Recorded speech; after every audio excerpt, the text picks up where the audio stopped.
Good afternoon, and welcome to the Channel Technology and Automation webinar. In our years of channel experience, we have heard just about every channel technology challenge, and we have helped our clients alleviate each of them. Successful channel strategies involve the right process combined with the best channel technology automation mix. I'm your host, Nicole Lee, and I lead enablement for Achieve Unite. I'd like to introduce Jessica Baker, Chief Program Officer for Achieve Unite. Thanks, Nicole, and thanks everyone for joining. This is going to be a great webinar full of tons of information. Reagan Wilson is going to be our lead presenter here. She leads our automation and technology practice here at Achieve Unite, and the title is very fitting, right? In order to have a wildly successful program, you do need that automation component, that technology stack that allows you to take your program and all of your operations and really move that into scale to deliver a partner-centric experience for all of your partners.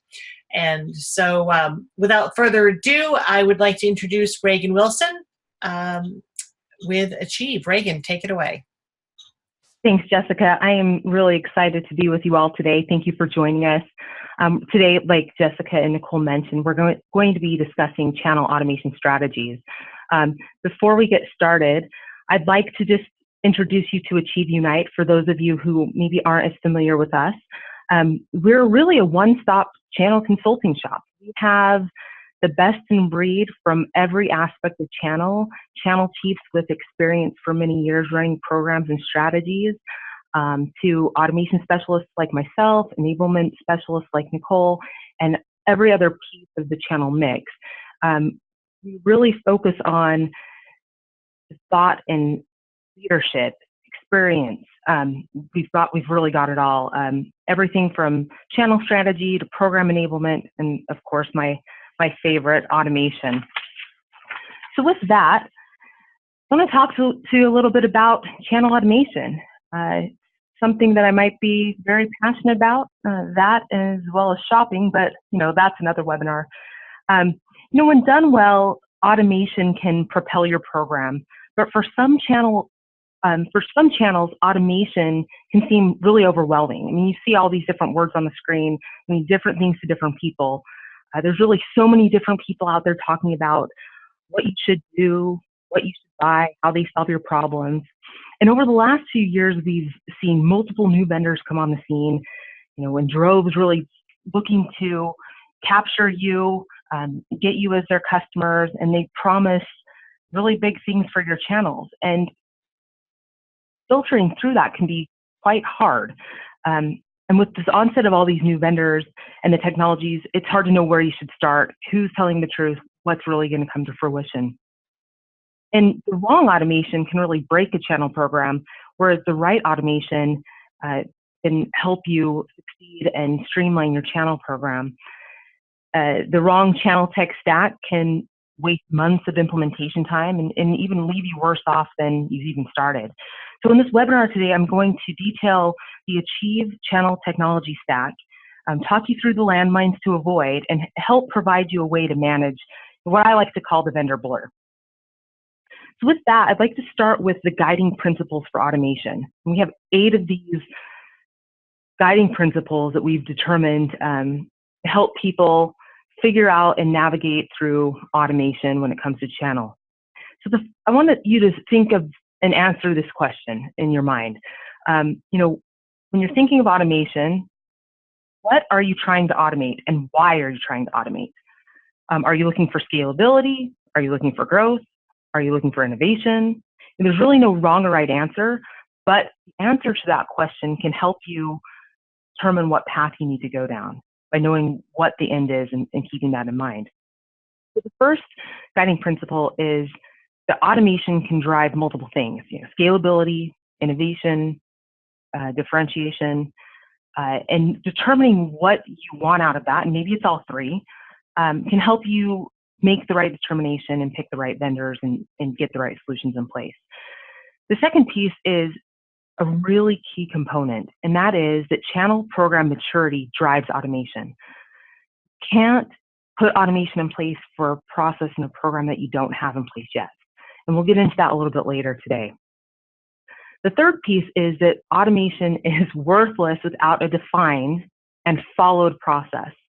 You can't automate a process that doesn't exist, and it must be defined. It must be something that's working, that you understand in order to be able to automate it. The fourth piece is channel tech. So when I talk about channel tech in this webinar today, we're talking about all of the different technologies that surround channel. And we hear of MarTech, all the marketing technologies. Right now, there are a lot of different channel technologies. And it's really a vehicle that can help you promote, communicate, and streamline your program objectives. And that should really be the goal of the automation. There are some foundational components when it comes to automation that you must have in place. And when I get into my technology stack, you're going to see what those are. And those components must be rock solid before you go any deeper, before you start adding on the peripheral type automation and program structures. You really need to have a rock solid channel foundation. Number 6 is that automation must be balanced. I tell this to all of my clients, and the balance has to be between the benefits that you're providing to your partners with the automation and the benefits that automation is supplying you as a vendor. It can't be lopsided. You can't make the partner process so easy that it makes your internal processes very, very hard. And on the opposite of that, you can't make it very, very easy for you internally, but very, very hard for your partners. And so making sure that is balanced will lead to a very nice partner experience as well as a nice internal experience. 7 is the right automation mix will decrease costs through scalability. So if you do this right, when it's done right, you should have the ability to decrease the cost of manual interactions and bodies managing partners, people, overhead of people. The other benefit of this is the ability of moving those people to focus on more revenue generating activities and partner management activities and manual activities. And the last piece is really to keep the future in mind.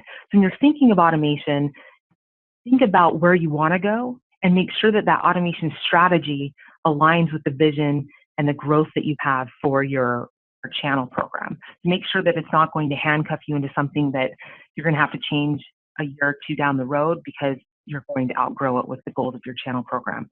And you should be thinking ahead with your program. So with that, I'd like to talk to you about the 4 Ps of channel success. This is one of my favorite things to talk about with people. And success starts with the right people. And this can depend on multiple things, but I see this with my clients all the time.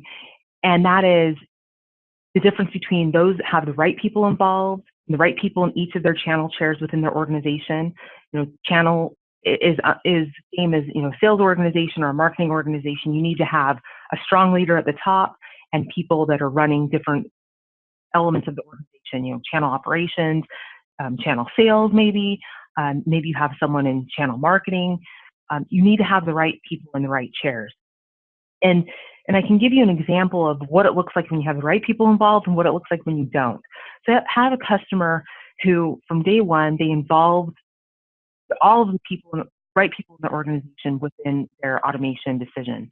So they had, you can picture a boardroom, they had representatives from IT, they had folks from channel, of course, they had the sales leadership, they had marketing in there. They had all of the right people on board as they made the decision for their channel automation practice. And as such, they ended up having a very successful implementation because everyone on board, they knew what their role was, they knew what was needed from their teams, what the time investment was, and they were on board with the decision and they knew what was coming down the pipe. On the flip side of that, in contrast, another client made the decision, I would say kind of in a bubble, little to no external exposure. And what this did was it created a situation where the people in the organization that were not involved, started throwing the proverbial wrench in the process. And every time we'd head down the implementation path to try and get something done, one person would throw up 3 more issues with the process, or 3 more things we hadn't heard of as a need. And then we go a little bit further, and then the next person would throw 3 more things that we had never heard of. And the simple difference in involving people up front and getting buy-in from the right teams, whether it's your CRM team, IT, whoever it needs to be, can make a world of difference in the success of your automation. Of course, we know we need to have partners. So the second piece, you've got to have the right partners. You need to be able to identify who those partners are, who the right partners are, what they look like, so that you can make sure you have the right people in your program. And process is one of the P's that I think some people forget about. It's often overlooked, but policy drives process, and process is ultimately the driver of the other 2 P's. You have to have a process before you can automate. And I often would have people come to me and say, this is the laundry list of things we want for our channel system, and quickly just start asking about the processes and processes you had in place for those different components. So for example, training. If you want to put a partner training program in place, you probably need to have training materials and things together for training, or you're not going to be very successful in automating something you don't have. And that leads to programs. Programs should be focused around partner success, and the reason that partners are doing business with you. And most people think of that as being make money. And that's, of course, one of the reasons partners are in business. But, a lot of times it's greater than that. They want to help their customers be successful. Just like the reason a lot of us are in business, we want people to be successful, or they want to build a name for themselves. So we want to build programs that help drive those partner goals and make sure that we keep the partner in mind when we are developing programs. And then lastly is the platform. This one's really last for a reason, because those other 4 P's are the foundation that's needed to be successful within a channel automation platform. So you must have the right people, the right partners. You have to have process, and you have to have programs in order to put a platform in place. So let's talk a little bit about the automation foundation. So this is what we call our technology stack. It includes 6 automation categories, and each category represents a set of functional automation areas. Now, you see a lot of different things on this slide here. And keep in mind that no 2 programs are exactly alike, and not all of these things are going to necessarily apply to your program structure and goals. They might not apply today, they might in the future, or they might not ever apply in the future. But this is more of an all-inclusive listing of what the channel technology stack brings to the table. Within a partner management, these are your traditional key components of a partner portal. Your typical PRM, partner management, a portal, communications. Those components fall into partner management. The next piece is a really important piece: opportunity management. This is deal registration. These are typically things that you're going to find within your traditional PRM vendors.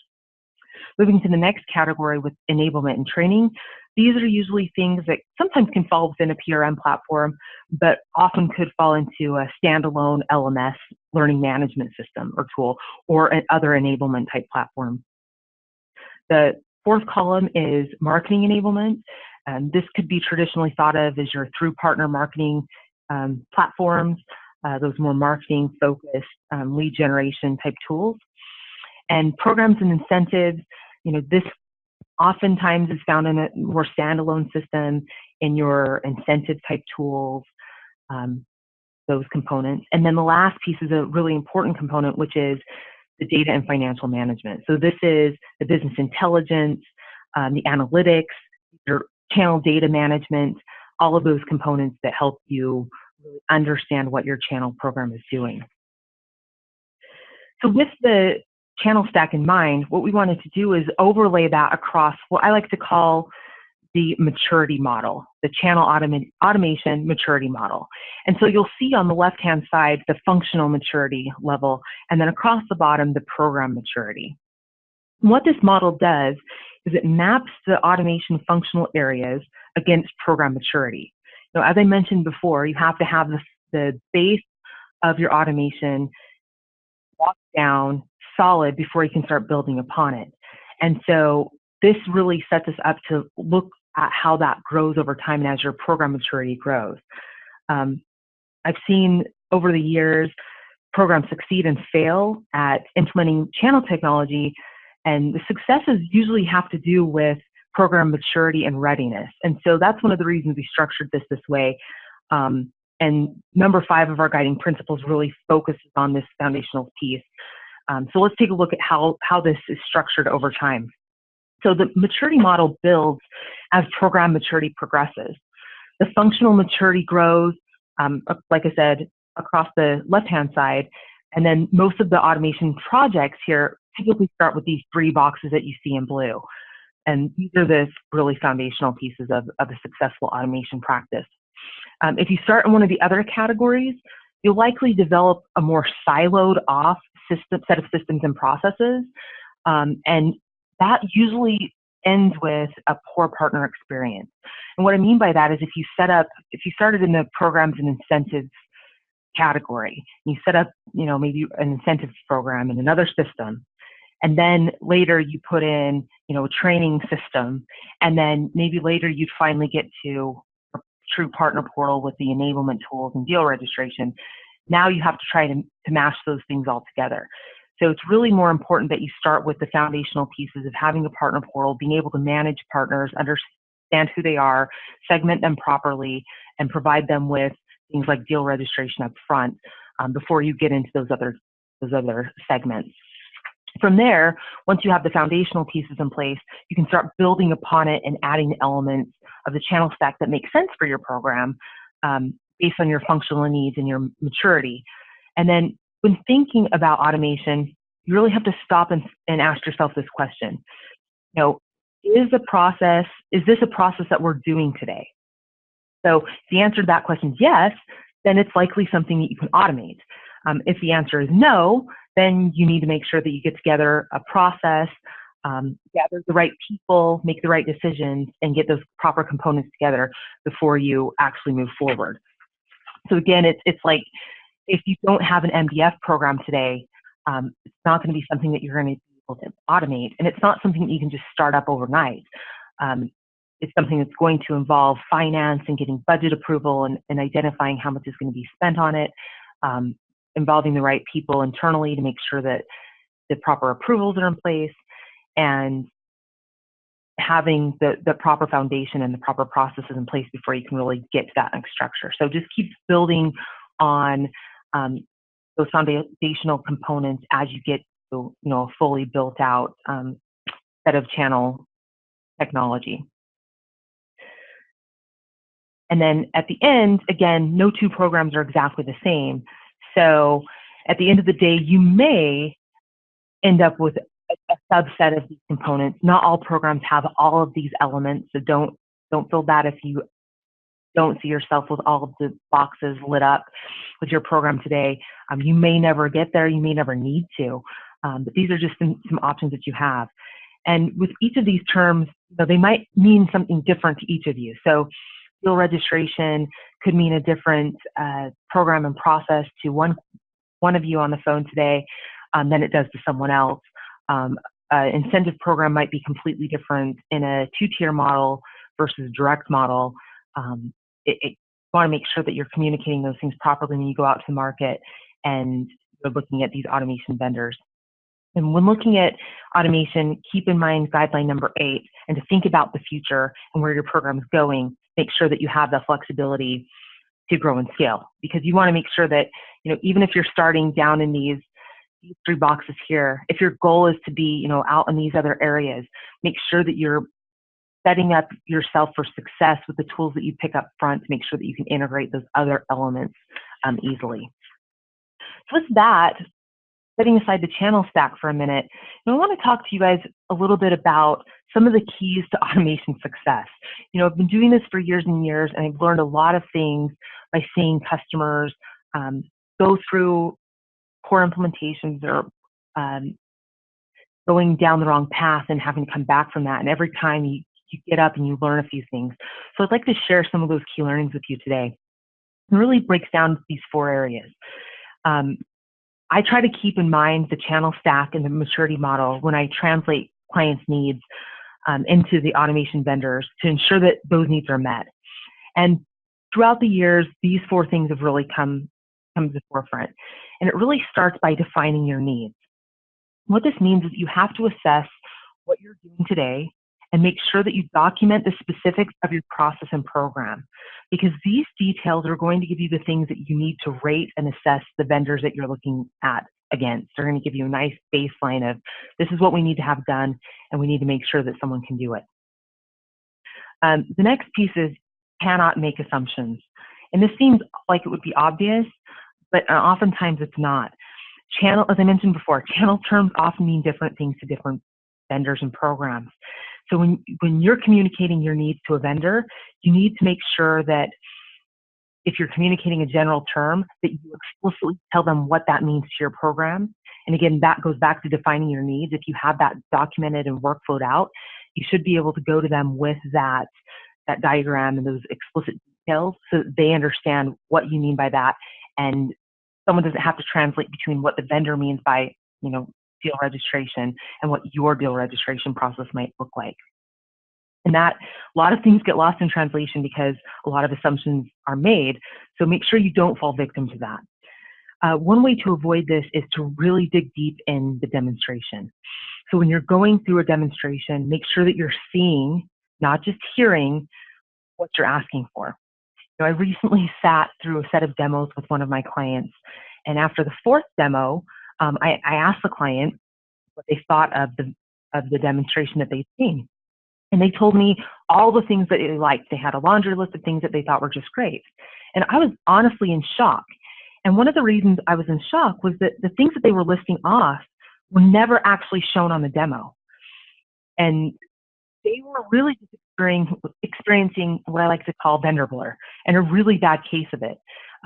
They were on their 4th demo, and they had started to blur what they'd seen from the other 3 vendors into, and just overlapping that into what they were hearing.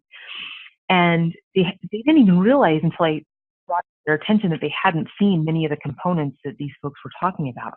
They just assumed that because they'd heard the same terms that they had seen it, and that what those terms meant were the same from one vendor is actually the vendor that they liked the most, just carried across the other 3 vendors. So be careful of vendor blur. Make sure that you dig deep in a demo, and every single demo that you're asking the same things, because if you do not see something on the demo, it probably isn't functionality that exists. Don't make assumptions and dig deep in the demo.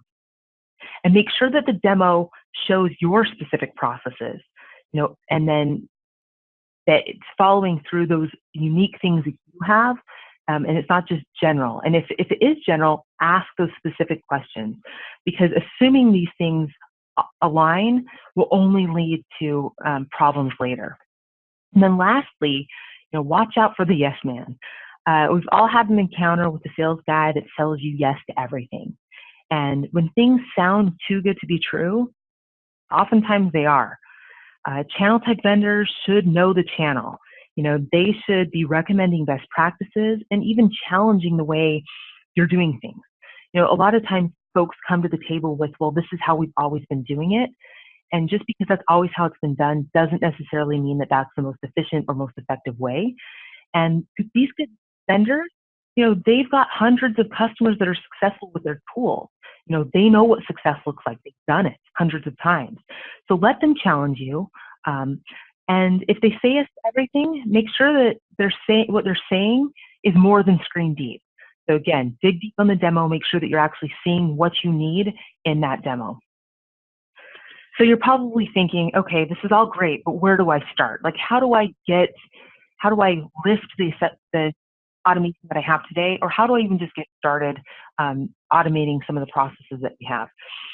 And that's where we can help you from the Achieve standpoint. So regardless of where you're at with your program, if you need help getting started, we can help you with one of our automation assessments. And today we have 3 different automation assessments.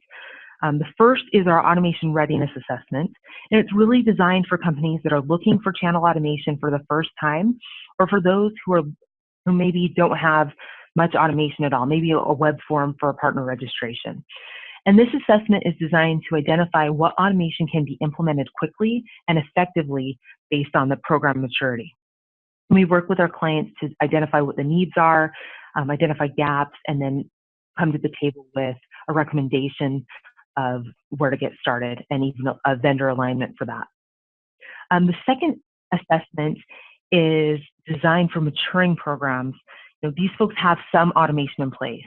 This is our light assessment, and it assesses and rates the current automation functionality against best practices, provides this nice scorecard with a list of recommendations for improvements, and even maybe a recommendation of vendors again for uplift if it makes sense to move on to another platform.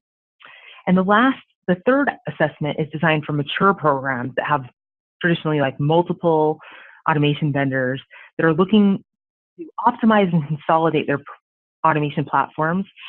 And this assessment provides a really deep assessment of all of those different automation technologies that are in place, and then recommendations for best practices on streamlining those existing processes and maybe even moving it onto a more traditional CRM type platform. And the goal with this is actually a lift in best practices and partner experience. So we're here to help. We've got the tools for you. And I think we have a few minutes. If we have a couple minutes left, maybe if there's any questions out there, we can go ahead and take a couple. Nicole, are there any questions from the audience? I just sent out a reminder to everyone to please go ahead and type any questions you may have in the Q&A or in the chat window. I have received one question earlier in this session. Somebody wanted to know, do you have any vendors that you like to recommend? Of course, we have vendors that we like to recommend, but going back to the maturity model, you have to make sure that the vendors align to your goals. And so it's a really good question. It's not as easy as just to say, here's a list of vendors that you should go look at, because it really depends on where you fall on that vendor maturity model, which vendors are going to make the most sense for you. And one of the things we're able to do, quite quickly for folks is really narrow down that field. And right now, there's so many new vendors popping up. It seems like everyone wants to do channel stuff. They recognize the opportunity there, that it sometimes can feel a little bit overwhelming to go out there and look at all these different vendors. But what we can do is help narrow that down very quickly for you, because I know who these vendors are. I know where their specialties are. I know where they kind of fall in that maturity level. And so we can give you a much shorter list very quickly. So it's a great question. There's a lot of good vendors, but it really depends on where you fall in that maturity list. Okay, excellent. And another question is, what are the must-haves for a channel program strategy? So for channel program strategy, you must have those foundational pieces. You have to have a way to enable your partners to service, sell, and support your products, services, programs, whatever you're selling. And that's what you have to start with in mind. From there, you can start building programs and things around that, but you have to have the enablement tools available to make sure that your partners can sell product and represent you properly. It's just like if you hired a direct salesperson, if you think about the tools that you could give that type of person, as a brand new sales guy, your partners need those same types of tools. Strategy should involve that. I don't know if you want to add anything to that, Jess, with regards to strategy. I know you focus a lot on that in your practice. Yeah, you definitely have to have a strategy before you can launch into a program. It's like building a house without a foundation if you do that. So no matter where we are when we connect with clients in terms of their individual program maturity, we always make sure that we take a stock in what that strategy foundation looks like, to be sure that it aligns with the business goals. And then we kind of dig deeper to make sure that there are processes and policies in place to support that strategy. And then we start looking at the different program elements that are going to align with all of those things. So it's sort of a three-stage process to develop it, but it does have to be done very methodically and thinking at multiple levels. I think the some of the mistakes that I see are that people sort of rush into I'm going to build out the matrix of all of my benefits and responsibilities before we take the time to go back and make sure that the rest of the house is in order first. So as far as a best practice and a program strategy or program development, I say, you always need to start with the strategy first and make sure that that's going to fit the business. Yeah, focus on the business goal. Love it. Excellent. Excellent. So we do have one more question, and that is, where do you think the biggest miss is in the channel marketing technology stack? The biggest miss is, this is my personal experience, is that people tend to buy things in the channel technology stack for the wrong partners. So they buy through partner marketing enablement and give it to their top partners. But the top partners aren't the ones that are going to use it because they're the ones that are resourced well and have marketing teams pooled already. And part of that can happen because partner profiles don't tend to ask the right questions around what partner capabilities are with regards to marketing. So if you take a step back and you start asking your partners, like specifically up front when they're coming in and registering or they're applying, tell me about your marketing capabilities. Do you use a CRM system? Do you have tools in place? What tools are you using? You'll start to really easily identify which partners need that help and which partners can do it themselves. And a lot of times people buy that specific technology for the wrong partners, and then they wonder why no one ever uses it. So that's my experience there. Great points. Definitely. Well, it looks like those are all the questions we have. So I'll turn it back over to you, Reagan, to wrap us up. Well, thanks everyone for joining us today.